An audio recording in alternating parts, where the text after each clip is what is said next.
A live da nossa Igreja Batista Bíblica em Jaboatão. E aí eu convido você que está na sua casa nessa noite para podermos juntos cantar e louvar o nome do nosso Senhor Jesus Cristo. Cante conosco. Lá na cruz, meu passado, minhas dores e aflições, tudo isso foi carregado pelo meu Senhor Jesus. Louvemos todos nós. Louve da sua casa, cante ao Senhor. Lá na cruz,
salvar a sua casa, a sua família, esse parente que você tanto deseja. Então cante ao Senhor. Todos necessitam, todos necessitam.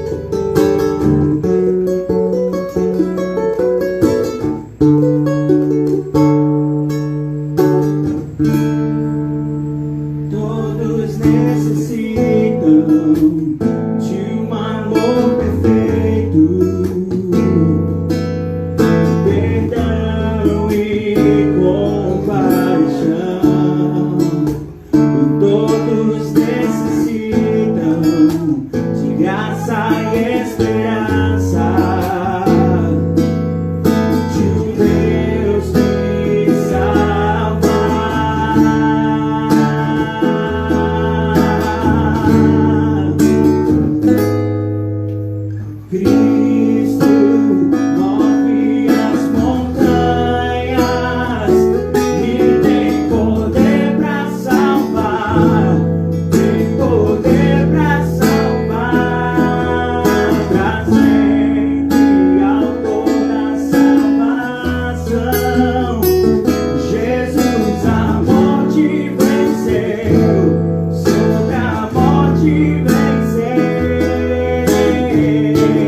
Vamos orar, vamos agradecer a Deus nesse momento.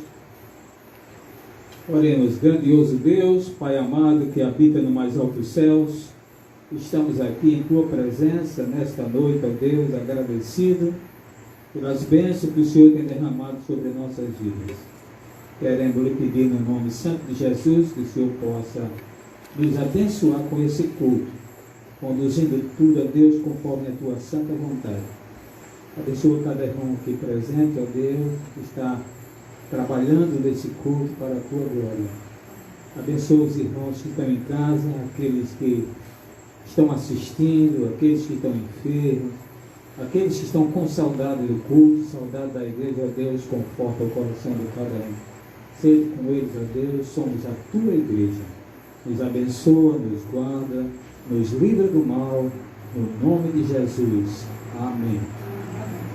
Você que está chegando agora na nossa live, queria dizer que você é muito bem-vindo. Deus abençoe sua casa, seu lar, sua família. Gostaria de convidar para que você, junto conosco, pudesse louvar o nome santo do Senhor Jesus, porque é o nosso intuito nessa noite aqui. Queria dizer que Deus abençoe. Se você está passando por alguma dificuldade na sua casa, seja de alimentação, seja de doença, seja de gravidade, eu queria que você pudesse, nesse momento, pensar um pouco, deixar todas essas angústias de lado e honrar aquele que é digno de receber o louvor e a adoração, porque você tem uma vida, você está respirando, você está aqui presente, está enxergando, ouvindo, e pode contemplar a grandeza de Deus, a maravilhosa grandeza dele. E nessa noite, através dessa live, você, onde você estiver, em casa ou não, que o Senhor possa alcançar a sua vida, alcançar o seu lar. E aí eu queria convidar você a cantar conosco Mensagem Real. Mas não é verdade, né? Nós somos um forasteiro aqui, essa terra vai passar logo. Amém? Amém. Vamos cantar ao Senhor.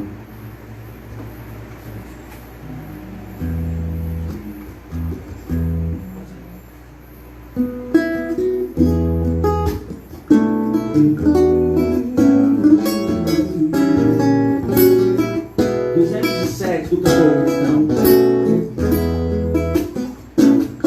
Forasteiro aqui, em terra estranha estou, do reino lá do céu, embaixador eu sou, meu rei e salvador, vos mandei seu amor, as boas novas de perdão. Eis a mensagem que ele deu, aquele que por nós morreu. Reconciliai-vos já, é ordem que ele dá. Reconciliai-vos já com Deus, é ordem do meu rei. Todo pecador arrependido já, confesse ao Salvador o pecado seu, pois ele prometeu dar o perdão por seu amor. Eis a mensagem que ele deu, aquele que por nós morreu. Reconciliai-vos já, é ordem que ele dá. Reconciliai-vos já com Deus. Rio eterno lá, não há perturbação, eterno gozo e paz, os salvos fluirão, e quem obedecer a Cristo vai viver no reino eterno do meu Rei. Eis a mensagem. Eis a mensagem que ele deu, aquele que por nós morreu. Reconciliai-vos já, é ordem que ele dá. Reconciliai-vos já com Deus. Vamos ler a palavra do Senhor. Está lá em Lucas, capítulo 18. E eu convido você que está na sua casa a abrir a sua Bíblia. O pessoal aqui também está abrindo, para lermos todos nós juntos.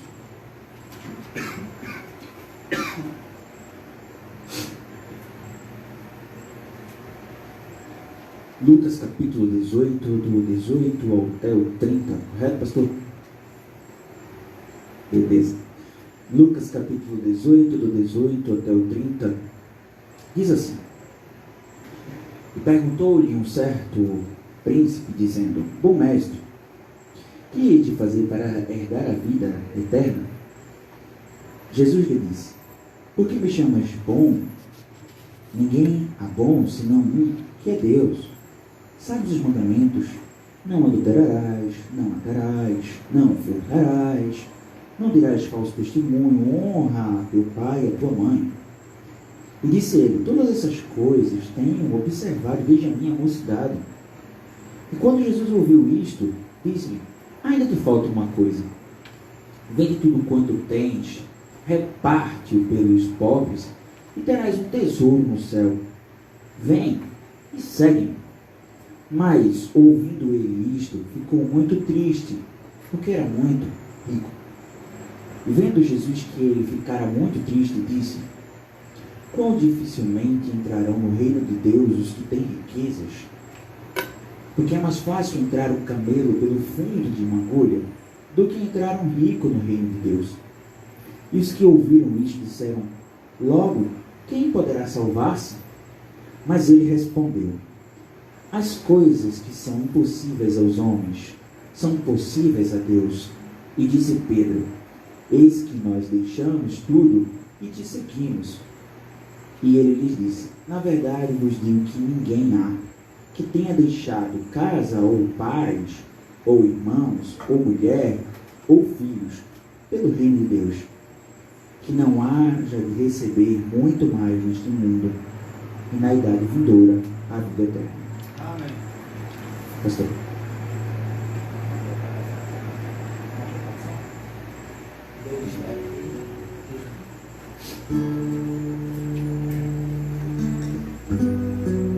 Louvemos ao Senhor.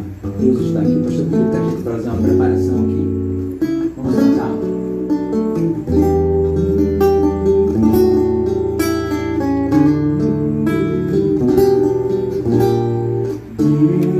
Deus está aqui.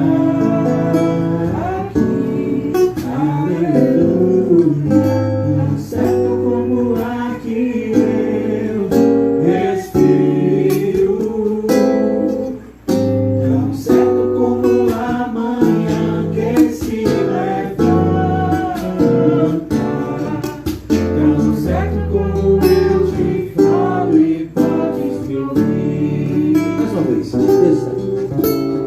Deus está aqui. Aleluia. Tão certo como ar que eu respiro.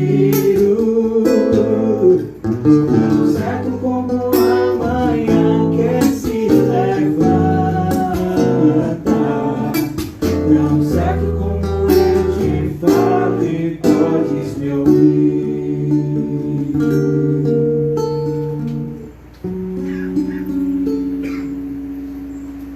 Nesse momento nós vamos ler um versículo bíblico que também está incluso naqueles versos de 18 a 30, mas vamos ler somente um versículo que é o primeiro, é o 18. Lucas capítulo 18, versículo 18. Diz assim: e perguntou-lhe certo homem de posição, dizendo: bom mestre, o que hei de fazer para herdar a vida eterna? Nós estamos sempre falando a respeito da vida eterna, do juízo de Deus, do castigo que vai haver eternamente para aqueles que não aceitaram Jesus. E a gente tem nos preocupado a levar essa mensagem para que haja um despertamento na vida de algumas pessoas. Aqueles que nos escutam, de alguma forma, possam entender qual é a vontade de Deus para cada ser humano. A Bíblia diz que Deus tem um propósito, tem um plano para cada pessoa na face da terra. Atualmente nós temos em face de 7 bilhões e 200 milhões de habitantes. Então, com certeza, Deus quer salvar todo esse povo, porque Deus não amou um grupo de pessoas seletas. Deus amou a humanidade por completo. E aí a gente entende muito bem, porque Ele mandou que nós pregássemos esse Evangelho. Eu quero fazer uma pergunta muito interessante nessa noite. E a pergunta tem a ver com a mensagem. Você já é um salvo em Cristo Jesus? Há quem diga que ninguém pode saber. Há quem fale que só Deus é que sabe. Mas a Bíblia Sagrada deixa claro que Jesus veio a este mundo para salvar o pecador, não importa que tipo de pessoa seja. Aliás, Cristo disse que Ele veio não para os bons, mas para os maus. Porque os bons não precisam. Eles se acham muito bons para poder aceitar Jesus Cristo como Salvador. Talvez seja o caso desse cidadão que se deparou com Jesus, se confrontou com ele estava com angústia no coração, ele estava de alguma forma apavorado, ele talvez tenha entendido alguma coisa, mas infelizmente esse é o homem que Cristo não pôde salvá-lo. E por que Cristo não pôde salvá-lo? Isso a gente vai ver na continuidade da mensagem, mas eu gostaria de dizer uma coisa para vocês. A salvação da alma é algo que tem preocupado muito as pessoas. Sabe por quê? Porque a morte, ela é inevitável. A morte vem de qualquer jeito. A gente só adia ela mais para frente, vai a um médico, faz uma cirurgia, para qualquer coisa, mas vamos morrer com certeza. Mas por que vamos morrer com certeza? Porque está determinado o homem. O salário do pecado é a morte. Então a gente precisa entender a razão por que existe um desespero, existe uma agonia no coração das pessoas, existe um apavoramento de alguma forma quando alguém adoece ou quando vai fazer uma cirurgia. Eu já fiz 2 cirurgias, toda vez que eu vou fazer uma cirurgia, lá no setor cirúrgico, eu paro e oro a Deus, entrego minha vida. Senhor, estou aqui na mão dos homens, queria que o Senhor me guiasse, porque nós, seres humanos, somos assim. Nós, de alguma forma, queremos viver.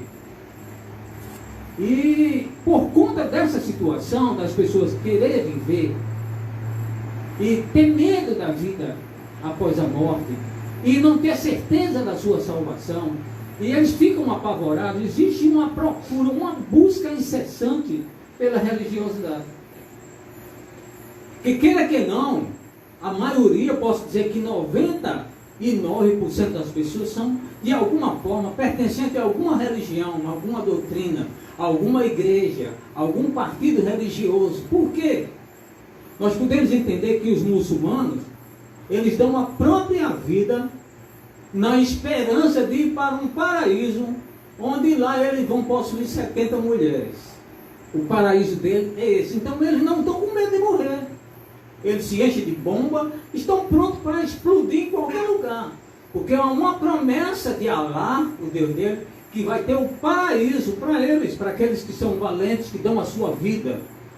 Já os católicos apostólicos romanos, de alguma forma, eles têm uma esperança também. Eles batizam e quando morrem, eles fazem uma missa de 7º dia, e depois faz de 15 e faz de 30. Tudo isso na esperança de que após a morte, eles tenham uma vida em paz com Deus. Os espíritas buscam as suas esperanças na reencarnação. Ele não aceita que existe um juízo, que existe um inferno. Então eles aguardam a reencarnação e assim eles começam a evoluir espiritualmente e passam para outras dimensões. A esperança que eles têm, a vida após a morte, é justamente da reencarnação. Os mormons, eles chegam até a batizar por alguém que já morreu. Alguém que tem um parente que morreu, que não era um evangélico, que não aceitou Jesus, que não teve a felicidade de se batizar, eles vão e batizam pelos que já morreram, dando também uma esperança aos familiares de que depois do batismo aquelas pessoas serão salvas. Existem os evangélicos.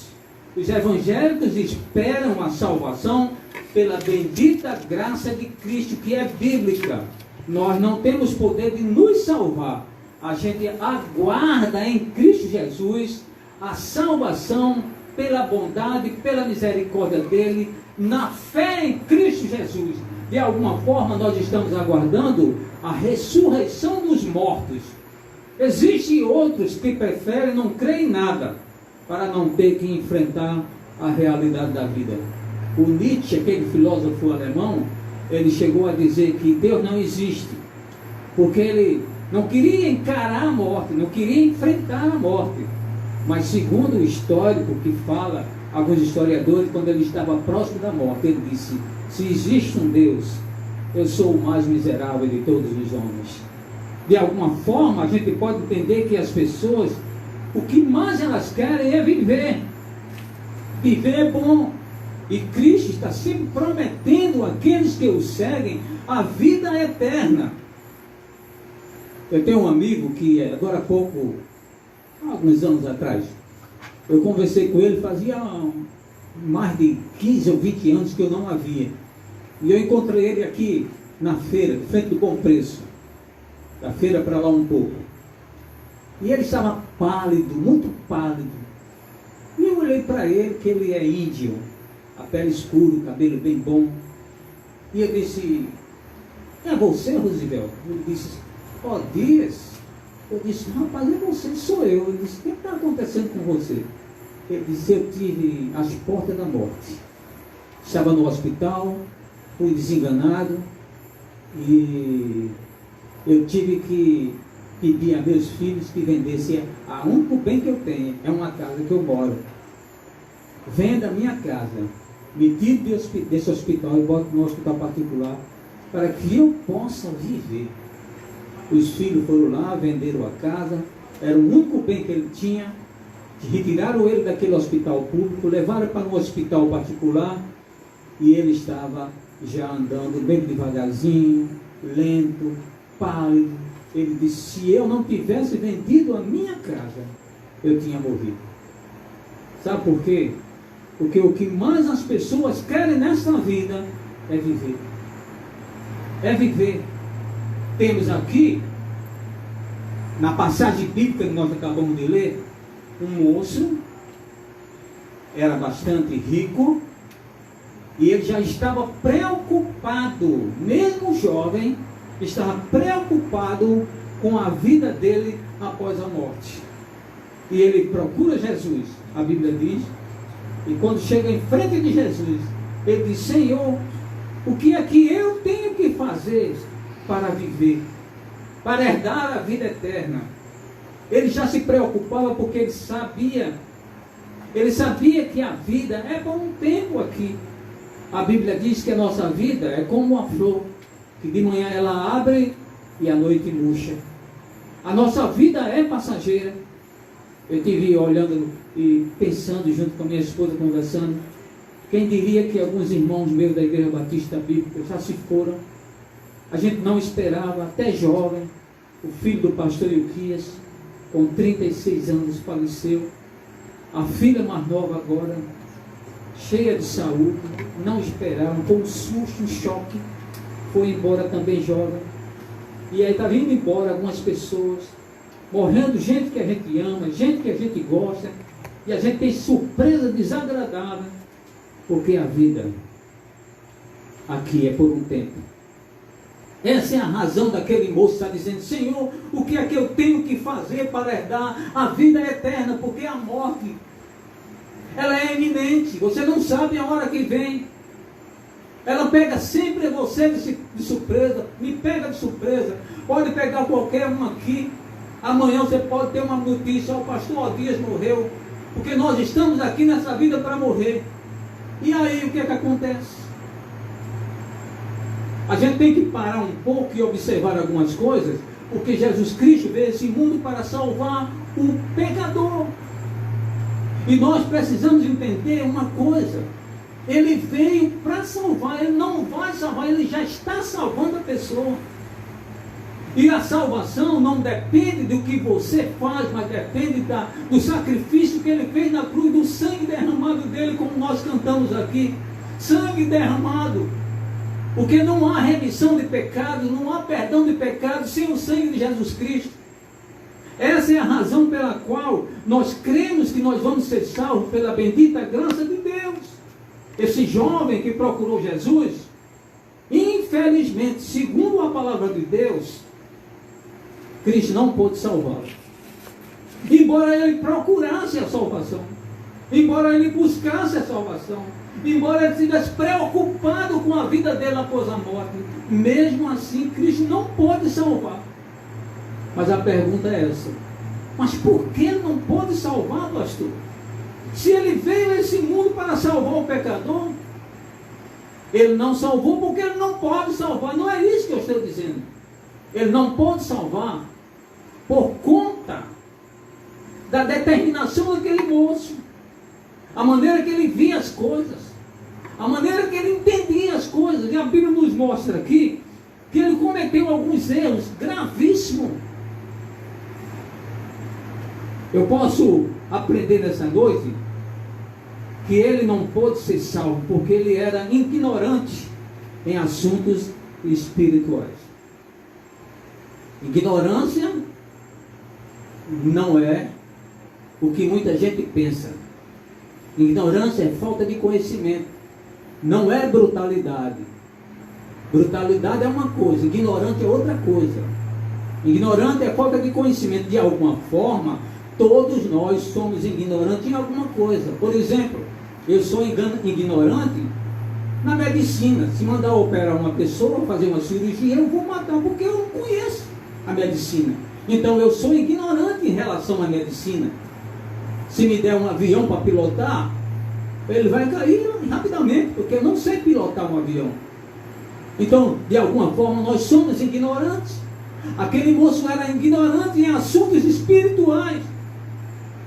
Ele não entendia certas coisas, ele não conhecia certas coisas, ele ignorava a si mesmo como um ser pecador.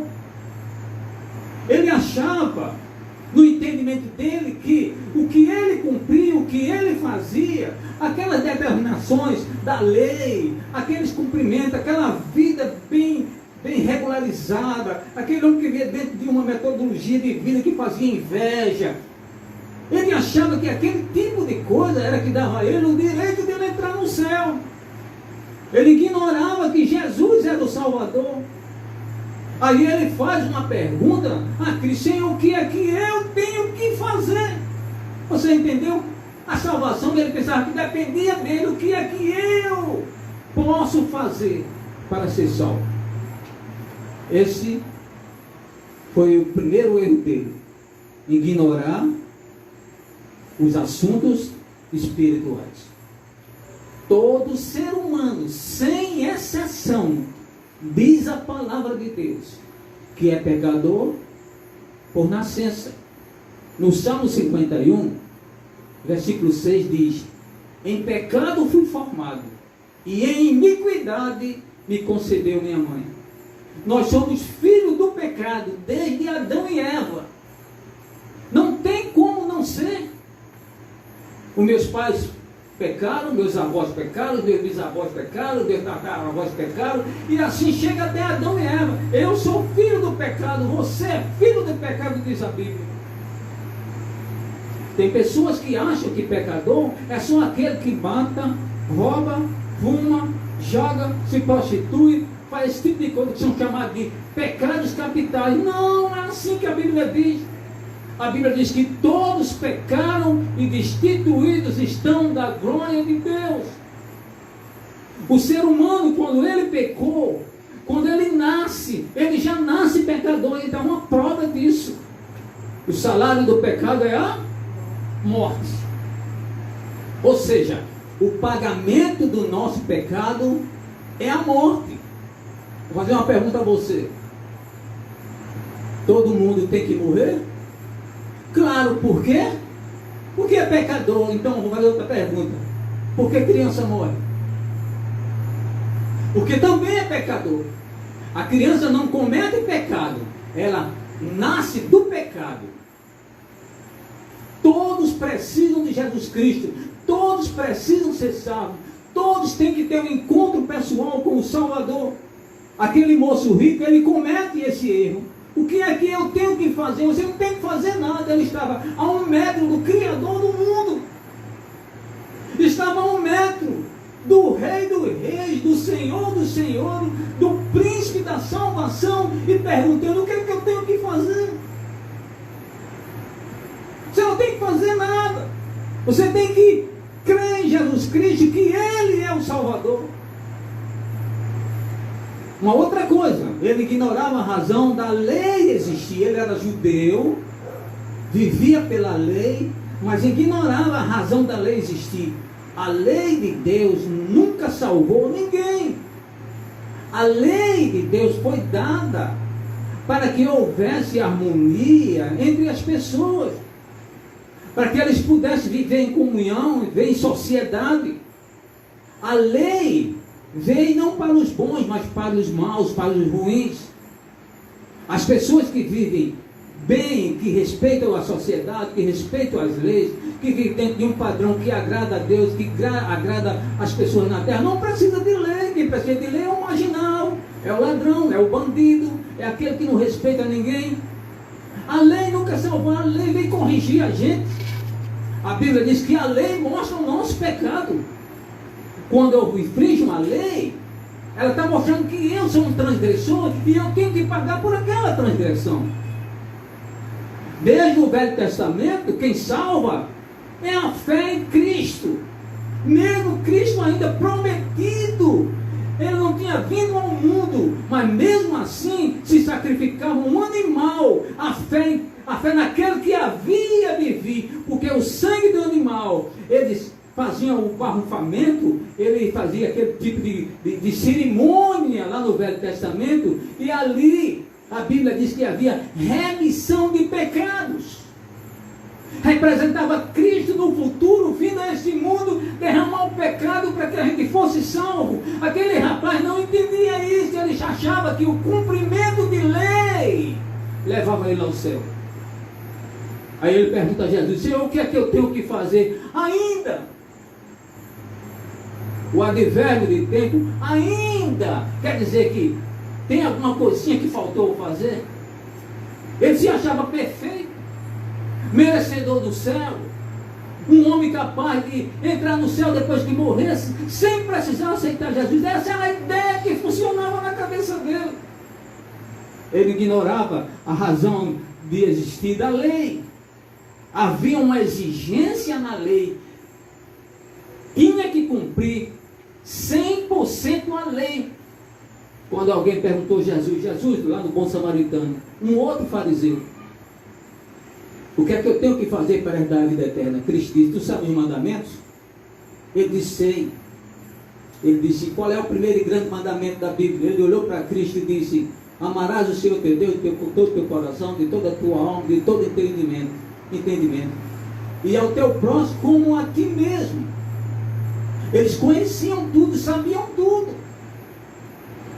Aqui Cristo diz para esse moço: cumpre os mandamentos. Ele disse: Senhor, desde pequeno que eu os cumpro. Falta alguma coisa? Cristo disse que falta uma. É interessante que a Bíblia nos diz que quem cumprisse os mandamentos e errasse em um só, era réu de todos. É aquela velha história que alguém vai fazer um omelete e separa 10 ovos. E aí ele bota a margarina, bota a caçarola lá, a frigideira, e ele quebra o primeiro ovo, aí quebra o segundo ovo, e ele vai mexendo, quebra o terceiro, o quarto, o quinto, o sexto, o sétimo, o oitavo, o nono ovo. E quando chega no 10º ovo, que ele quebra o ovo, aí o ovo está podre. Aí mistura com tudo. Se aproveita alguma coisa ou se joga no lixo? Os mandamentos eram assim. Se cumprisse quase todo e não cumprisse um só, era réu de todos. Por isso que Cristo disse: falta um. Ele não era cumpridor de todas as leis, ele não era perfeito. Cristo queria que ele enxergasse isso, que falta um. E Cristo faz a prova com ele. Em terceiro lugar, ele ignorava Jesus como Salvador. É uma pessoa que está de frente do Criador do mundo, de frente do Deus que veio esse mundo para salvar as pessoas, e perguntar ao próprio Salvador: o que é que eu tenho que fazer? Ele desconhecia Jesus como Salvador. No verso 21, ele achava que cumpria tudo. Vamos lá aqui, versículo 21. Disse ele: todas essas coisas tenho observado desde a minha mocidade. Desde a minha mocidade. Quando Jesus ouviu isso, disse que falta uma coisa. Que falta uma coisa que é a principal. Existe hoje muita gente, mas muita gente mesmo, que se parece com aquele moço, perguntando sempre a si mesmo: o que é que eu tenho que fazer? Quais são as coisas que eu tenho que fazer nessa vida para poder, quando eu morrer, estar em paz com Deus? Aí tem muita gente fazendo caridade, não porque ele seja bom, porque ele ama o ser humano. Ele quer o retorno, ele quer o troco, ele quer a volta. Eu faço isso e Deus me dá isso. Não é por amor, é por interesse. Tem muita gente vivendo dentro desse contexto, fazendo as boas obras. Eu falei na outra mensagem, da semana passada, sobre isso. As boas obras não é proibido de fazer. Nós precisamos fazer, não para a salvação, porque o Salvador é Jesus Cristo. Se você quiser conquistar a vida eterna por meio do que você faz, você elimina o sacrifício que Cristo fez na cruz. Se você sozinho, através das suas boas obras, você pode entrar no céu, então Cristo morreu para quê? Essa é a grande pergunta. Nós precisamos entender que Cristo é que é o Salvador. Em segundo lugar, eu aprendo que ele tinha um problema muito sério, aquele rapaz. Cristo não pôde salvar ele, não só por causa da ignorância que ele tinha espiritual, a falta de conhecimento, que o próprio Jesus Cristo admite que a gente erra em não conhecer a Bíblia Sagrada, porque a Bíblia Sagrada fala de Jesus, fala quem é Jesus, como ele salva. No momento que você deixa de conhecer a Bíblia, você é ignorante. Eu sou ignorante, as pessoas se tornam ignorantes, porque não conhecem. Aí quer fazer uma apelação, aí quer entrar no céu através disso, através daquilo outro, não vai conseguir. Aquele rapaz tinha um outro pecado, e esse pecado que ele tinha era tão mau quanto o primeiro. Era um pecado que dominava ele, chamava-se pecado dominante. Pecado dominante é aquilo que domina a pessoa, que escraviza a pessoa, que põe rédea nas pessoas. É aquele pecado que controla as pessoas. Você já viu alguém que tem um tipo de pecado que é quem manda nele? Por exemplo, as pessoas que gostam de beber cachaça, as pessoas são viciadas no álcool, eles são dominados pelo vício. As pessoas que estão viciadas nas drogas, tem muitos que roubam até os pais e as mães para comprar. Tem uns que tiram coisa das pessoas, roubam por aí, saem procurando uma coisa fácil, e quando ele adquire algum dinheiro, imediatamente ele procura alguém que vende droga para comprar, porque ele não passa mais sem aquilo. Chama-se pecado que domina, pecado que leva você debaixo do cabresto, das rédeas. Aquele rapaz tinha um pecado dominante. E qual era o pecado dele? Ele amava o dinheiro. Ele era avarento. A Bíblia diz que ele era um moço rico. E por ele ser um moço rico, ele não abria mão de maneira nenhuma, por nada neste mundo, de tirar ele da sua zona de conforto. Ele era uma pessoa que nada nesse mundo podia trocar ou invalidar o que ele tinha.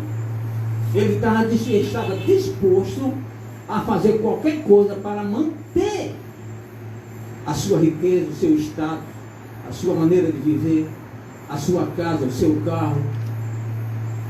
Nada podia tirar isso dele, nem mesmo o reino dos céus.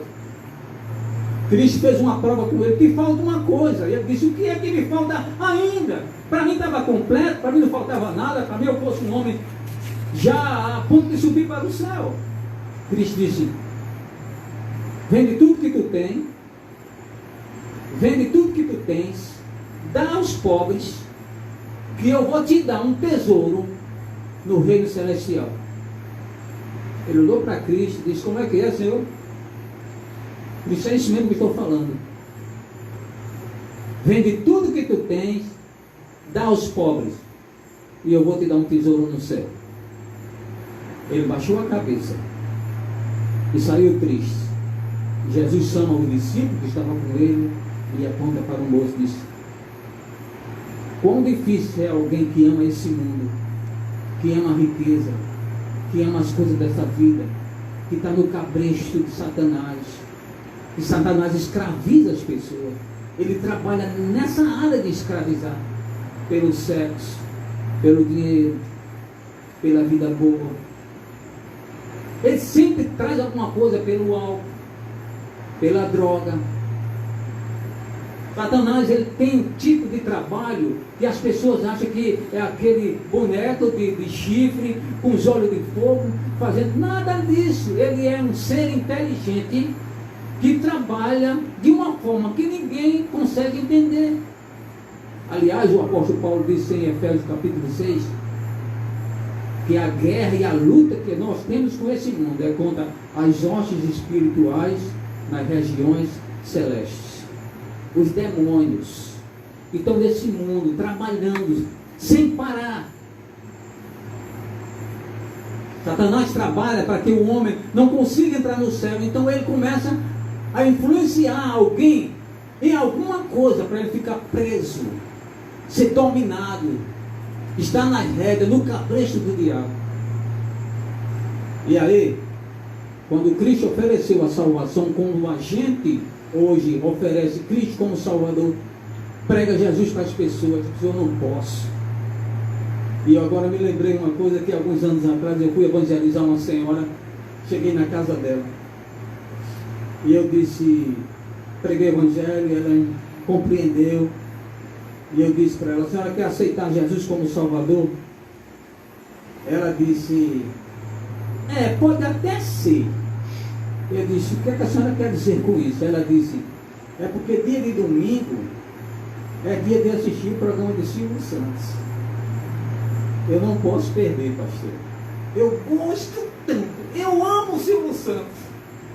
Você entendeu? Ela ama tanto um programa de televisão que não consegue entrar no reino de Deus.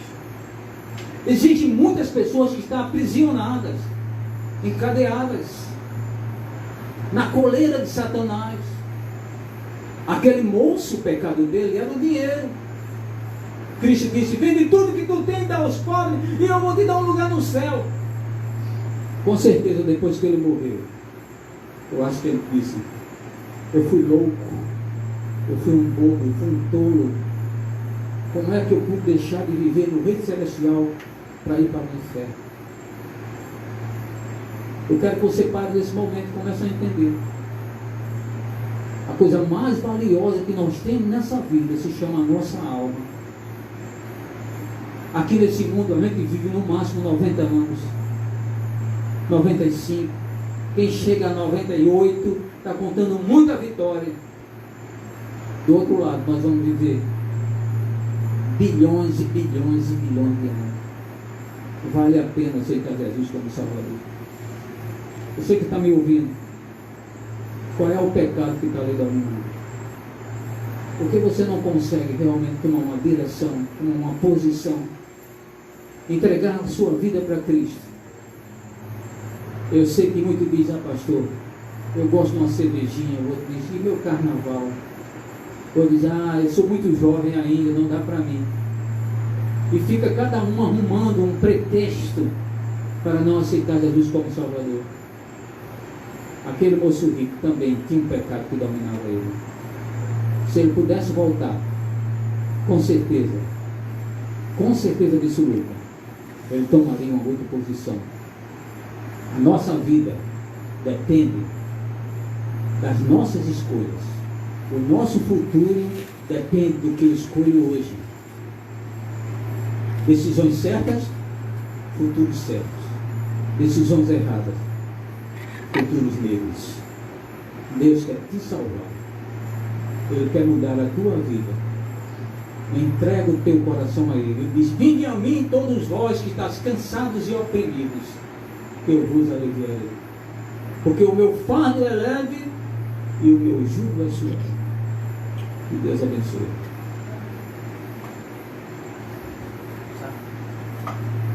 Sabe, querido, antes de me converter, eu lembro bem que não tinha uma coisa: paz. Eu não tinha paz. Quando eu me perguntava, quando eu morrer, para onde eu vou, aquilo me dava uma angústia por dentro de mim. Porque eu não tinha o Espírito Santo dentro de mim. Eu não sentia o mover do Espírito Santo dentro de mim. Sabe, nessa noite, você, depois de ouvir essa palavra, talvez você não tenha percebido ainda, embora tenha sido muito clara, mas se você não percebeu, para um momento, preste atenção. Quem tem reinado na tua vida? A canção que nós vamos falar, ela fala que um doce nome, ele é valoroso. Esse nome, ele é capaz de dar ao homem salvação. Esse é o nome do Senhor Jesus. Antes dele vir, já era promessa. Sabe qual era o nome dele no Velho Testamento? O Príncipe da Paz. Talvez você não tenha paz na sua casa, sozinho, quando você entra dentro do seu quarto. Quando você fica só, que você para um momento e olha para a sua alma e percebe que ela está condenada. E eu queria te convidar a cantar, a se prostrar, a clamar o nome do Senhor Jesus Cristo, para que você se torne alguém que tenha paz, assim como eu tenho, porque Ele me deu, não porque eu consegui, mas porque em Cristo Jesus, só Ele, só Jesus, Ele é capaz de dar isso. Louvemos ao Senhor.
De salvar qualquer pessoa de qualquer pecado que ele se encontre.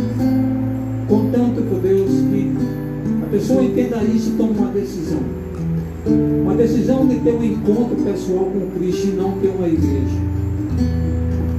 A capacidade de poder entender que as obras são boas e devemos fazer, mas que elas não têm poder de salvar. Que elas possam entender que Jesus Cristo, teu Filho, foi sacrificado por nós para que os nossos pecados fossem apagados. Senhor, abençoa cada pessoa que está ouvindo esta mensagem, para que possa refletir, deixar a ignorância dos assuntos espirituais e marchar na luz, no conhecimento da verdade. Seja conosco, Pai Santo, nos abençoa, nos guarda, nos livra, nos protege. E peço isso no nome de Jesus Cristo, aquele que nos deu a intimidade de falar com o Senhor. Amém. Bom, para a gente terminar o culto aqui hoje, queria agradecer a você que esteve conosco. Deus te abençoe o seu lar, sua casa, sua família. Desculpa aí um pouquinho as torces, que faz um tempo que eu não canto. E queria que nesse momento, rapidamente, nós fizéssemos mais uma oração intercedendo por aquelas pessoas que estão doentes e enfermos. Nós nos encontramos quarta-feira e nos encontramos no próximo domingo à noite. Irmãos, queríamos pedir que vocês orassem em casa para que nós, que estamos trabalhando do lado de cá, pudéssemos fazer um bom trabalho com o retorno das atividades da igreja. Se Deus permitir, aí essa doença vai se dissipar e nós vamos nos encontrar na igreja para fazer aquela festa maravilhosa, louvando o nome do Senhor. Eu queria orar rapidamente para aquelas pessoas que estão doentes. Vamos orar? Tudo bem, vamos orar. Santo Deus, nós somos agradecidos ao Senhor porque por Tua bondade e misericórdia o Senhor tem nos alcançado todos os dias nossas vidas. Nós acreditamos que o Senhor é Deus que cura, que restaura. Senhor, nós estamos te pedindo nesta noite que o Senhor possa derramar, Senhor, mais uma vez o Teu poder maravilhoso sobre a vida dessas pessoas que andam doentes.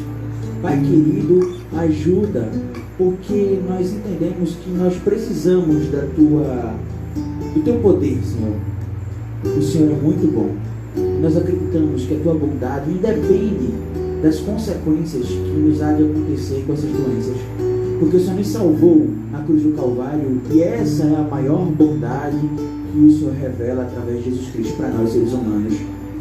Então, Senhor, com essa mesma bondade nós te suplicamos, misericórdia, olha para nós, vê que nós somos falhos, pequenos, medrosos e estamos precisando, carecendo, Senhor, de cura nesse momento. Abençoa esse povo, abençoa o Teu povo na nossa igreja Batista Bíblica e todo o Teu povo espalhado pelo planeta Terra. Seja com cada um.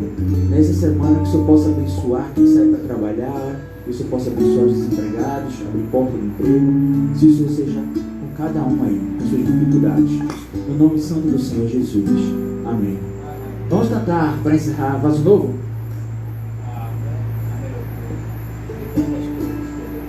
Aí eu boto o pastor para cantar. E tantas coisas